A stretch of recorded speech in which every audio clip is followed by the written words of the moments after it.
Welcome to the nation's flagship political show. I'm Kayode Okihiolu, back to base here in Lagos. Well, it's been a very eventful week indeed, and if you thought this week was busy, well, you're in for a ride, because as the 2023 general elections draw nearer, the political intrigues are bound to intensify. So you might need to brace up for this one. Well, yesterday we broke the news about the appeal court's discharge of a leader of the indigenous people of Biafra, Nnamdi Kanu. Well, but the federal government says he has only been discharged but not acquitted, while also promising to announce further action. Following the outcome of the national security meeting, the Minister of Police Affairs, Mohammed Dingyadi, announced that in spite of the appellate court's judgment, the self-acclaimed IPOB leader Nnamdi Kanu has only been discharged but not acquitted. A briefing State House correspondent after the meeting, presided over by President Muhammadu Buhari, the police affairs chief stated that a political solution was not discussed at the council, but centralized discussion on the court's outcome. The Security Council, according to him, is therefore considering an appropriate action to take on the matter and will notify Nigerians on its final position on the matter in due course. Now, this announcement by the council sort of gives back into a statement released by the Attorney General of the Federation shortly after the appeal court verdict to free Mr. Kanu. Take a listen.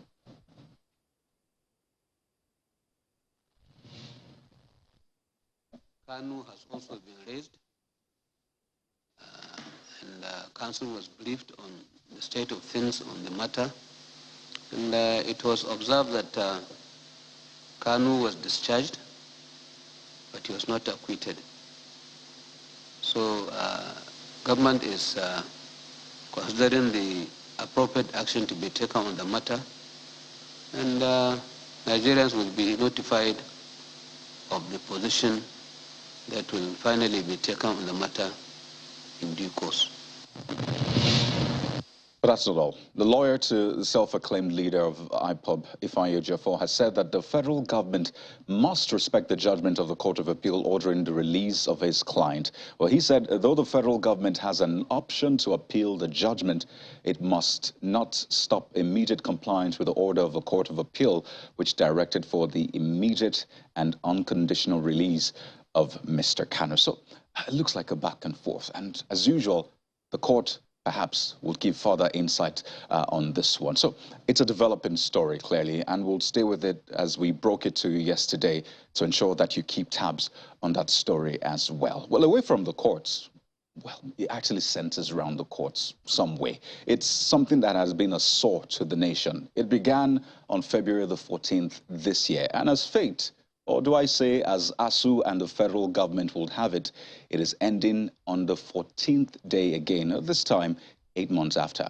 Well, it's relief at last for students of Nigerian public universities, as the Academic Staff Union of Universities today announced the suspension of its strike, which of course has lasted for 8 months. A statement by the president of ASUU, Professor Emmanuel Osodeke, explains that the decision, which was taken after a meeting of the union's National Executive Committee in Abuja, followed the intervention of the Speaker of the House of Representatives, Mr. Femi Gbajabiamila, and other well-meaning Nigerians. Now, according to him, the National Executive Committee of the union reviewed all the developments since ASUU declared indefinite strike on August the 29th this year, including the various interventions, the ruling of the National Industrial Court, and that of the Appeal Court, which ordered them to return to work, and they resolved to suspend the action.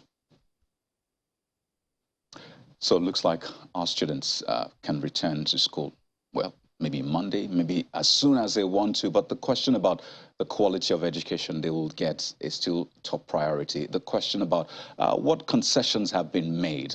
Is the federal government going to give, as ASUU was demanding? Is ASUU going to give also, as the federal government was demanding? A lot of questions, really. And as always, we'll keep you updated. But let's bring you a story that broke recently, and it has to do with the coalition led by the People's Democratic Party, Labour Party, Action Alliance, and other opposition party under the theme CUPP. Now, they have stormed the United States, United Kingdom, as well as European Union embassies in Abuja, demanding that they keep vigilant eyes on Nigeria's political transition. And the opposition political parties operating under the aegis of Coalition of United Political Parties, CUPP, presented what they called evidence of compromise of voters' register and also a petition against an alleged plot to sack the chairman of the Independent National Electoral Commission, INEC, as well as deactivation of the Bimodal Voter Accreditation System, BVAS, from the INEC server to the embassies. So what exactly is going on there? The APC yesterday came out and said, well, there's no such plans. But it looks like the CUPP is onto something here, and we'll definitely stay with that one. But there's so much happening for you today. Don't forget that there's still lots of issues within the PDP. Governor Wike had a media chat earlier on today where he spoke about a lot of issues, even made another round of claims against the national chairman of the party. And he said particularly that there's been no, improvement in the situation ever since he spoke the last time. So what exactly is the PDP's National Working Committee doing? What are they up to? What concessions will be made? We'll take a look at that in a moment on the program this evening. But let's bring you some other trending political stories. Here's your political roundup.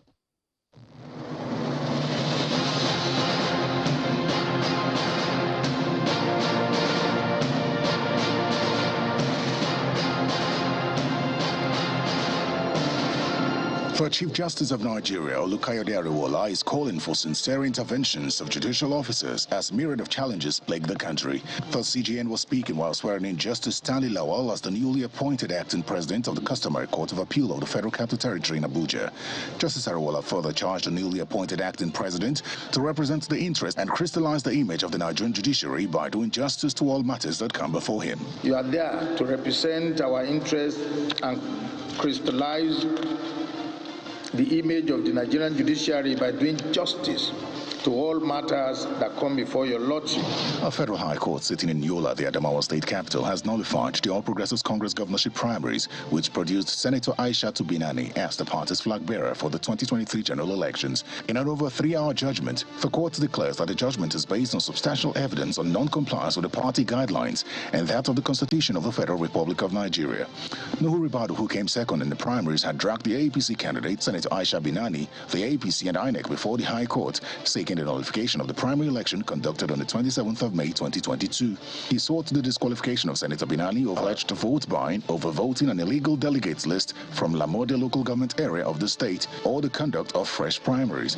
A coalition of People's Democratic Party support group in Osun State, under the aegis of the Osun Youth for Atiku, has berated the state governor Adegboyega Oyetola and the youth wings of the party over their comments about winning the state for the APC. Speaking in Osogbo, the state capital, convener of the group Olupelumi Olajengbesi notes that the PDP presidential candidate Atiku Abubakar has the experience to solve the insecurity situation in the country and tackle the rising unemployment, as well as tackle the rising unemployment. You put the candidature of Atiku and the candidature of Tinubu together, and you look at the indices, you put the parameters into consideration, you will discover very importantly, look, the Osun people are very, very civilized.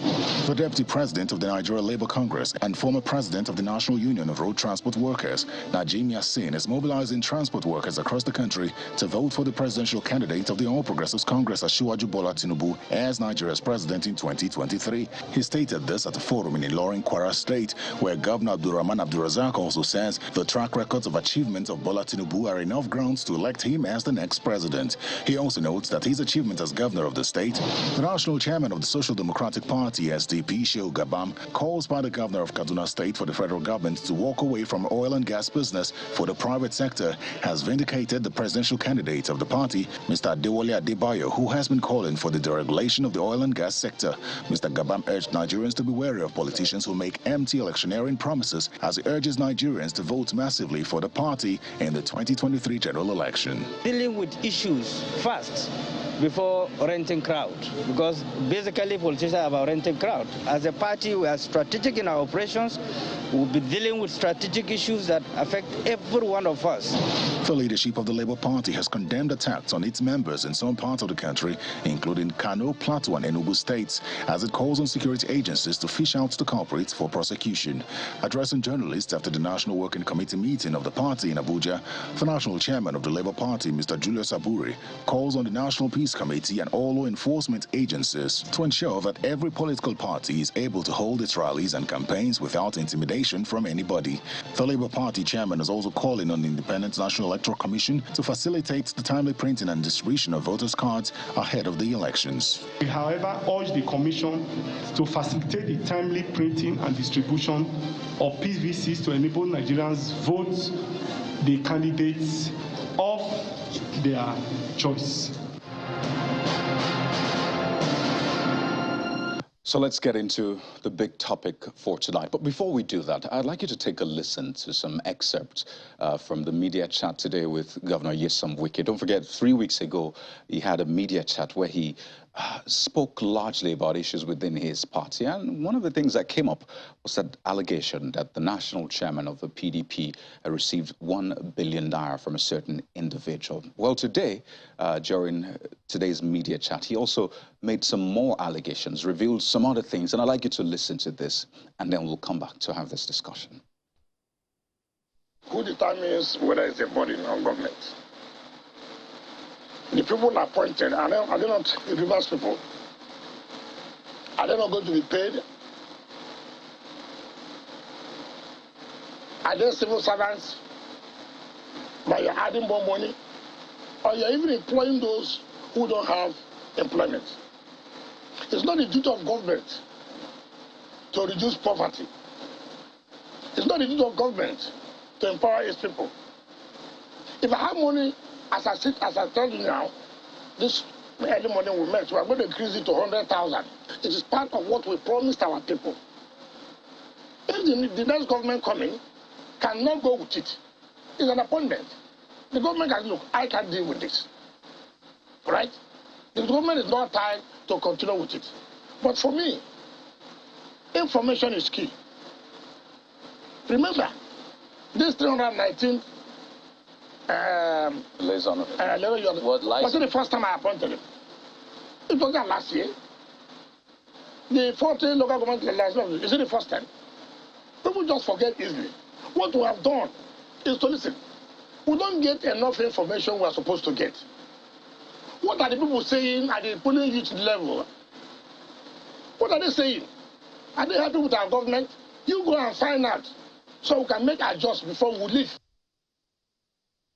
So it was a 2-hour-long media chat, and that was part of the issues raised, the appointment of political aides. First, 50,000, and according to Governor Wike, he's even increasing them to 100,000. That's on the one hand. But tonight, I'd like to give you another side, because part of the things Governor Wike said this afternoon was in response to the chairman of the party, saying that he has not debunked the allegation he made about certain 1 billion naira, which was said to have been received. But later on, the chairman of the party, Senator ASUU, denied the allegations by the Rivers State Governor Nyesom Wike that he collected 1 billion naira. In fact, he said that he never collected any money as an individual, saying that every money also received on behalf of the party were duly remitted to the party's treasury.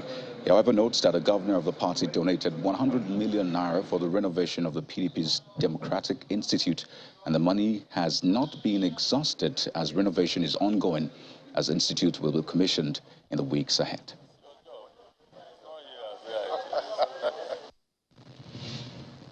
On today's allegation, luckily, I had fully briefed the BOT that one of our governors made a contribution of 100 million for the revival of the People's Democratic Institute, which was housed in the Porter cabin. And I explained to them that we hired an appropriate place in Asokoro, we have renovated it and we have furnished it. 2 or 3 days ago, we went there to inspect the place. I never collected 1 billion from anybody, and the 100 million that was donated by one of the governors was judiciously used for the purpose that it was given. I'm happy to state that the National Secretary of the party has since written a letter to that governor the party, either I or the National Working Committee, never took any party money to carry out the renovation. In fact, we have not even exhausted that 100 million, which was donated by one of the governors. So that gives you a sense of the accusations, counter-accusations, the back and forth within the PDP. But maybe we should speak to some you might describe as the founding fathers of the People's Democratic Party, at least to get a sense of what the elders, if you may, are thinking, what they are doing, perhaps, to ensure that, this rift doesn't grow bigger as it is by the day. And tonight on the program, we're joined by Dr. Okwesili Ezenwodo, who is former PDP national chairman, a former governor of Enugu State, has held several positions as well in the political space. He joins us virtually on the program tonight. Dr. Wodo, it's good to have you on Politics Today. Thank you very much, and good evening. Good evening. Before we get into the big issue within your party, I'd like to get your response, or at least your reaction, to the discharge of Nnamdi Kanu by the appeal court yesterday. I know there's been response from the federal government, from his lawyer as well, but getting that news, how did you receive it? Well, I can tell you that not just myself, but the leadership and people of the Southeast were quite happy with the judgments that the Court of Appeal gave on Nnamdi Kanu's case. We have been following this case since his extradition to Nigeria. The stand of the leadership of the Southeast has always been that this matter will lend itself better to a political solution than a legal solution. But the federal government, in its wisdom, has continued to prosecute him. International organizations, including the United Nations, has intervened and asked the federal government to release him. We believe that if the federal government can expedite the action of the judgment delivered by the Court of Appeal, the people of the South will be happy. It will reduce tension in our zone. It will also reduce insecurity in our zone. And we will therefore continue to advise the federal government if there's anything yet to be done to resolve the matter politically, rather than to continue legal action on this issue. That would be highly welcome by the leadership and people of the Southeast. For the Minister of Police Affairs, he said that there was no such discussion about political solution during the Security Council meeting today. But when you talk about a resolution, what for you will be a resolution? Because the federal government is saying it's been discharged but not acquitted. So essentially saying maybe this is not over just yet. His lawyer is saying, well, that position is faulty. The court was quite clear. So it's been a back and forth. What for you will be a resolution to this? Well, as I said, the leadership of the Southeast has interfaced with the president of the country, not once, at least twice or three times, including when a delegation was sent to the Southeast by the president. That delegation, if I remember rightly, was led by the Minister for Internal Affairs. And we made our stand very clear on this matter. The tension, the insecurity in the Southeast is heightened by the detention of Nnamdi Kanu. And now that the court has given a clear judgment on this matter, if it is not adhered to, it will not improve the security position in our zone. It will not increase, it will not improve the agitation in the Southeast. So we still appeal to the federal government to look at that judgment clearly and see the possibility of releasing him as soon as possible. So whichever way it swings, just before we get back into the PDP, does the agitation for Biafra continue? Well, the young people still want Biafra. And in support of their agitation and support for Nnamdi Kanu, they're able to shut down the whole of the Southeast every Monday. This has affected our economy adversely. And in spite of all our pleadings to the young people that they should lift that ban, they have refused to lift it in solidarity with their leader. So that's why I am saying that if the young man is released, tension in our zone will come down. And I don't see why the federal government has a different view from the judgment of the court. And we pray that they will obey the judgment of the court. The agitation for Biafra is not supported by every person in the Southeast. Many of us believe that we can be accommodated and we will have a better deal in a united Nigeria that has fairness, equity, and justice for all its citizens. Igbos can compete with any other tribe in Nigeria and survive and thrive and live well as long as there's a level playing ground. So we don't have any need to agitate for Biafra now. What we're agitating for is fair treatment in the Federal Republic of Nigeria, level playing ground.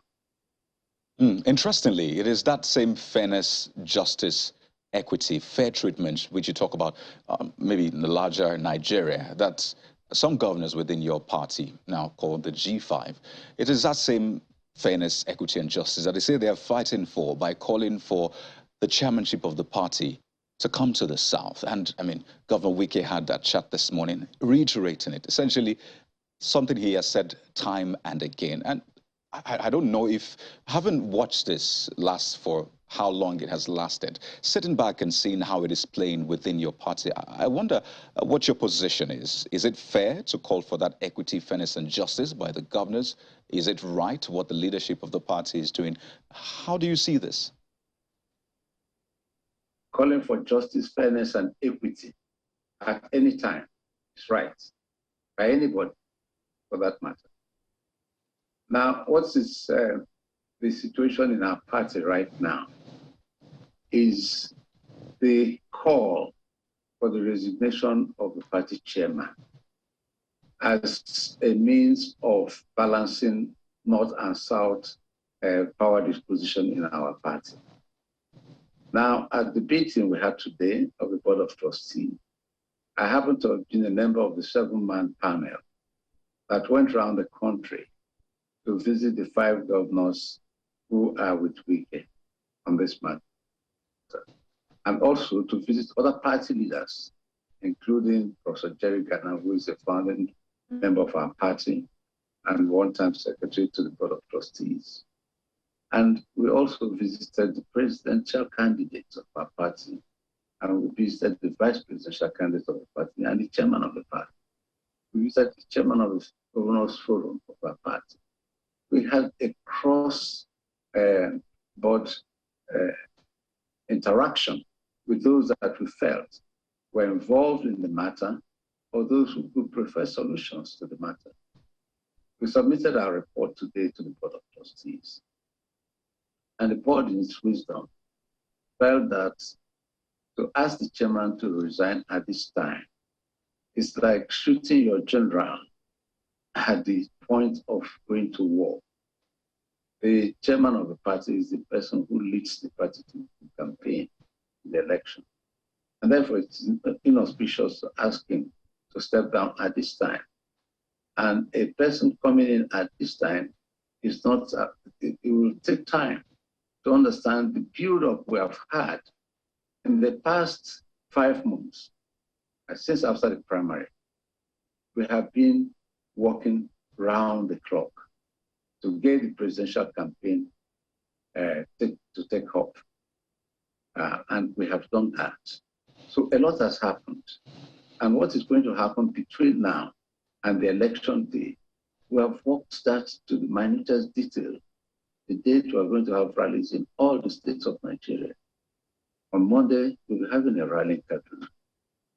Now, we have also worked very hard on how to execute the election and the post-election activity. So a new chairman coming now, we have a lot to suffocate him with before he gets on the same page with all of us. So the board, in its wisdom, said, ASUU should resign as soon as we win the election. And they are saying this also based on the tradition of P98. One of the first battles we fought was the zoning of the presidential candidate. And in the wisdom of the party, after we made a case of the South, support the government of Tafawa Balewa, and then ending up as the president of the country. We came to the Second Republic, and we were again in the South. We supported Sekou Shagari. And in the Third Republic, a Southerner was perceived to have won the election, and that election was annulled. So with all that, the South stood out stoutly that they wanted this time to be the chairman, the presidential candidate. And we won, and that's how Obasanjo became our candidate. Now, when we do that, the next thing to zone is... Okay, it looks like we're having challenges with the connection, because now Dr. we know Nwode. which zone. Pardon me. So we're having difficulty with that connection with you. But if I get you correctly, you're saying that, yes, you agree with the call for equity, fairness, and justice by the group of 5 governors. Am I right? Yes. But you think the timing is what is wrong? Yeah, that's what I wanted to explain, that we have a tradition in the party that our presidential candidate, our president and our chairman cannot come from the same zone of the country. So once we zone the president, like we zoned in 1998 to southern Nigeria, Solomon La from the north became the chairman, and I became the secretary from the south. So we put the presidential candidate and the secretary, and we put the chairman of the party on the other side. So, and we have kept this tradition. So the 8 years that President Obasanjo was in office, all our chairmen came from the north. From Ba, we went on to the second president, the chairman was Gamade. From Gamade, we went on to Audugwe. From Audugwe, we went on to Colonel Ali, all from the north. So that is our tradition. Now, when Yaradua came on board, the chairmanship came to the south, and that's how Secondus became chairman. Now, after Secondus, after the chairman came from the south, we now had the doctrine of necessity that brought about the presidency of Jonathan. And at that time, Obulafo was from the south as President Jonathan. Right. So as soon as we finished the presidential election, we now had to choose a chairman from the north. And that's how Adamu Mwazu and others came. So that has been the tradition. What we're saying now is that it is difficult for us to change an executive we have just elected in the middle of the campaign. Let us wait and win the presidency. Right. To win the presidency, ASUU must go. We're due for a break. Pardon me, Dr. Nwode, we're due for a break in just less than a minute. But quickly, I just want to ask you, so if you agree that what they're calling for is right, but the timing maybe not right, because you don't want to shoot your best soldier in a time of war, the question then is there a wrong time to do the right thing? Is there a wrong time to do the right thing? Yeah. Of course. In politics, that's a great big mistake. A great big mistake. Political expediency is tied up with timing. You have to time whatever you want to do in politics to resonate with the result that you want. All right. So we believe that once we have a president in place, there is no way the chairman can remain in that zone. Automatically, it's going to the south.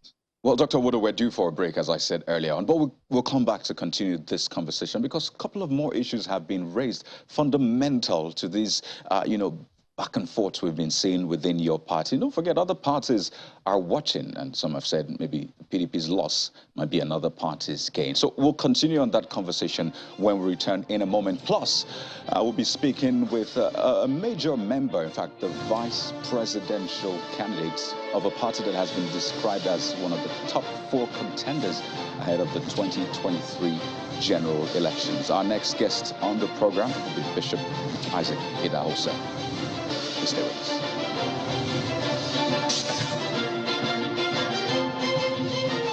Welcome back to the program. Let's continue our conversation with Dr. Okesileze Nwodo, who's a former national chairman of the People's Democratic Party, also a former governor of Enugu State, and has held various key positions in the nation's political space. Thank you for staying with us on the program. Now, you have clamored for not just a southern presidency come 2023, but a president from the southeast, time and again, and you have been at the forefront of this. But it looked like within your party, clearly, that is not happening. Yes, the chairmanship was zoned to the north, but politically speaking, the presidential candidate got the upper hand, and now that he's in the running for the election. But my point is this. So if the G5 governors are clamoring for equity, fairness, and justice within the party, they do not see it. You support that clamor, but you think the timing is wrong. So how then can your party ensure equity in this current system? How can they show that they're being equitable, they're being fair, or do I say it is being fair and equitable to these governors? But I don't think that if we don't immediately pick a southern chairman now, that means that the party is not prepared for equity and fairness in governance. No, that's not true. Even as we speak now, in the Labour Party, the presidential candidates and their chairman of the party are from the South. If you go to the other party, the presidential candidate is a Muslim, the vice presidential candidate is a Muslim, chairman of party is a Muslim. Come to the present government, the president is a Muslim, the chief justice of Nigeria, the president of the Senate, the speaker, all Muslims. So we don't change our chairman now. I don't think that's enough reason to say that PDP will not be fair to all parts of the country. We ruled Nigeria for 16 years. Nobody ever talked about marginalization of any part of the country. There was no IPOP, there was no demand for Oduduwa State and all of that.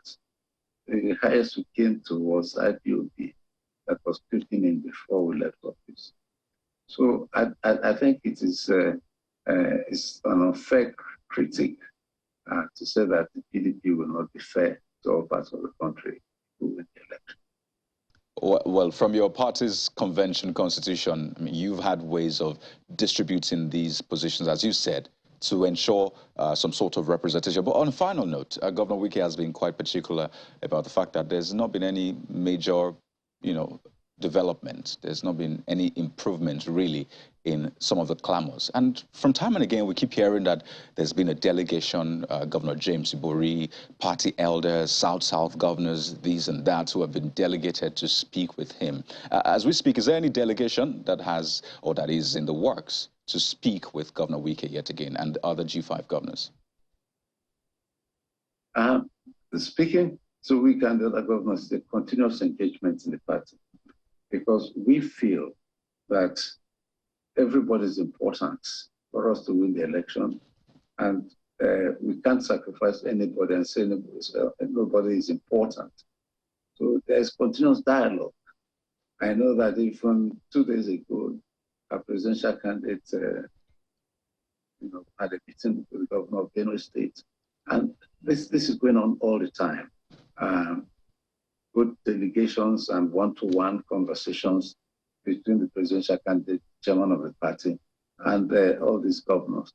The last major engagement was that of the Board of Trustees that actually went to the states to see all of these governors and also the leadership of the party at the national level before the report we need today to the Board of Trustees. Right. So we can never give up on this engagement to look for peace. Well, the coming days will be very intriguing, definitely, but I would like to thank you so much for your time. Dr. Okwesilieze Nwodo, former national chairman of the PDP, former governor of Enugu State. You're also the national secretary of your party at some point. Am I right? You're right. Thank you so much for your time on the program this evening. The first national secretary. Interesting. Thank you so much, sir. Well, let's take a quick breather, right? And we'll shift gears and enter into the realm, if I could say that, of the NNPP. That's in a moment. Stay with us.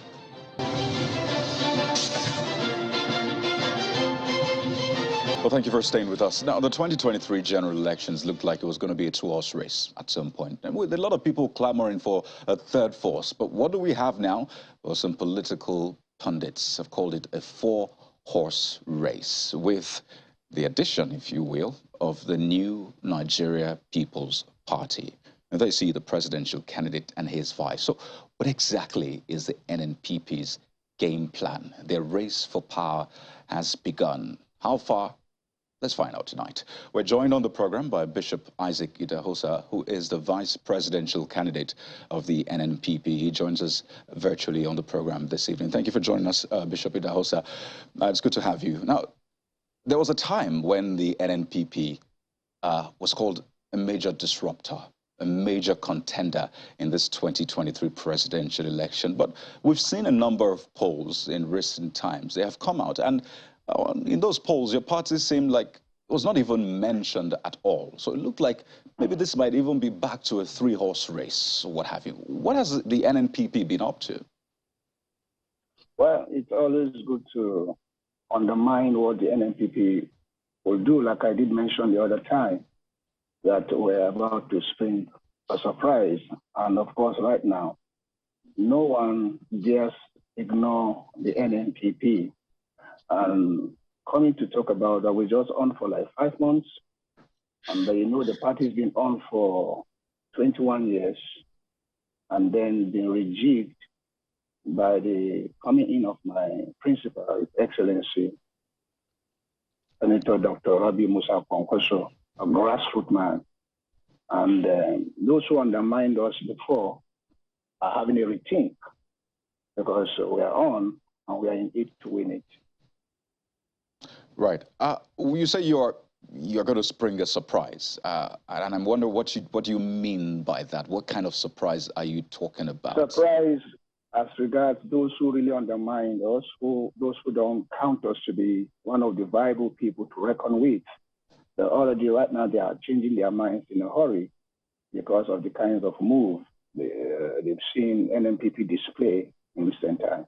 So are you saying the surprise will be winning the presidential election? Just to be clear, what does that surprise mean materially? We are in it to win it. And that's just as simple as that. We are in the race to win it. You know, political parties, I mean, they will say, we have 15 million votes in the bag. Another will say, well, we have 20 million, even more. And, you know, they always put figures to that. Do you have a figure you're putting to that surprise that you say you want to spring? You see, you don't count your eggs before they are hatched. We are already in it. We are consulting, putting necessary apparatus in place, structures in place. And when the campaign embargo has been lifted, and we are all hands are on deck to ensuring that we arrived at our destination, that is the presidency. Have you begun your campaigns, the massive ones now? No, we've not been. Oh dear. Okay, we seem to be clearly having difficulty with the connection. We'll try to get him back just to get a sense of what the NNPP is up to. We've been called at least top 4 contenders in this 2023 general election. So we'll try to reconnect with Bishop Isaac Idahosa in a moment of the program, so not to worry. Please stay with us.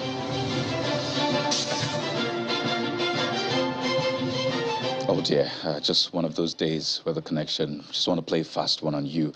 Why we try to reconnect with, oh, great, we have him back. Well, Bishop Adausa, thankfully, we have you to land on that point you were making. So please go ahead. I was asking you about what figures you're putting to the surprise you plan to spring. So please go ahead with that point. We have a very heavy response at the grassroots level. We're consulting and opening.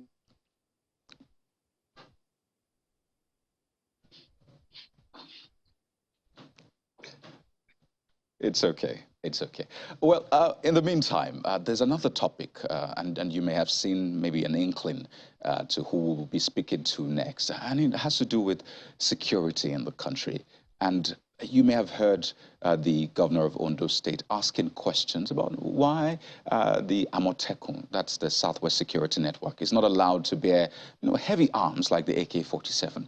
Recently, Governor Otom also spoke to that. But today, we had the Chief of Defense Staff actually saying that no state has the power to procure automatic weapons for its security outfits. And that is like a new twist to this back and forth. So what exactly is going on? You have the security outfits that want to combat these terrorists, bandits, what have you, who have higher firepower. And then you have a federal government telling the governors that, well, you don't have the powers to do that. So let's get some more insight. We're joined by Mr. Dennis Makary on the program tonight. He's a former assistant director at the SSS, joins us virtually this evening. Thank you for joining us, Mr. Makary. Just to get a sense of where the law stands in terms of the security exigencies, the reality on ground. How do we balance this? Because we have the security networks who say they need more firepower, naturally, to combat the firepower from the enemy. And the CDS says, well, no state has that power. Yeah, thank you for having me. I agree with the CDS because he's correct. Now, let us go back to the instruments that formed these regional security outfits. They were formed basically as an information gathering outfit for the formal security agencies like the police, army, or the DSS. So they are not a fighting force. They are not a fighting force. So when we forget that, we feel that, okay, they are supposed to be protecting. But that is not, that's not why they were formed. They were formed as hunters and farmers who will look and see and inform the security agencies. So you have a group of people, bandits, terrorists, who have access to these higher firepower. Of course, they didn't get a license from the federal government. They get these firepower willy-nilly. In fact, you've seen images of very, shocking kind of artillery that they have. And then you have the security network, on the other hand, essentially with their pump action, the Dane guns. And the question has always been, is it fair to have a group of people who are operating outside of the state? They have access. But then when you have people that you can regulate, the security networks, why not give them some sort of access and regulate them well? After all, that is said to be to the benefit of the government. Yeah, you're very correct. But that is not the way we are looking at it from the security point of view. Yes, those bandits and terrorists are carrying guns, and does not mean that you arm everybody so that we start fighting the terrorists. The fight is for the military, the police, and the DSS to fight, not ours as citizens. And besides, carrying an arm, a weapon, especially an automatic weapon, is a very dangerous thing. Many people don't understand that, if you are not trained to carry those arms, you could even kill yourself. I've had situations where even mopols, who are supposed to be escorts to VIPs, have shot themselves or shot the driver who is sitting in front with them. So it is very, very critical. I know that people are worried, the CDS is worried about the proliferation of arms and small weapons. But that does not mean that, everybody should be allowed to carry one. But at the same time, for all the agitations that are coming from all the different regions and stuff like that, of course, that should also advise the CDS that he should also do the needful, whereby when these people are collecting the information, if they are in a situation where they need armed response, he should be ready to supply that response to them. Well, clearly we've seen these security networks do more than just gathering information. We've seen them make arrests. We've seen them even rescue kidnapped victims and all of that. And they carry arms. And I mean, with the exigencies of the time, you're well aware of what goes on in those hinterlands, in the forests, where these, security networks are. You wonder, really, clearly they're doing more than information gathering. But let's wind down on this, because it looks like this is all moving towards state police. And they say it's an idea that has come to stay. There's nothing anyone can do about it. But the question is, how close are we? So if the federal government is pushing back on this AK-47 issue, do you have a sense that that is the same pushback with state police? Yeah, I agree with you that there is a kind of pushback from the government angle for state police. I don't know why the fear is there, but there is, an apparent pushback from people in government not to allow state police, especially the legislature, because the legislature is supposed to be the one to adjust that part of the Constitution to allow, state police. We all know the benefits. Even the politicians all know the benefits of state police. So we might push back on it at this time, but the time for state police is almost here with us. Right. Gradually, it will evolve. So I think we're looking at it. Well, quite interesting. Right, quite interesting viewpoints. An ongoing conversation. We'd like to thank you so much, Mr. Dennis Amakri, former Assistant Director at the SSS, joining us from the United States this, afternoon, your time now. Thank you so much for your time. Yes. Thank you very much for having me. All right, that's been the program for today, the Friday edition. Thank you so much for joining us. I'm Kayode Okikilu. Good night.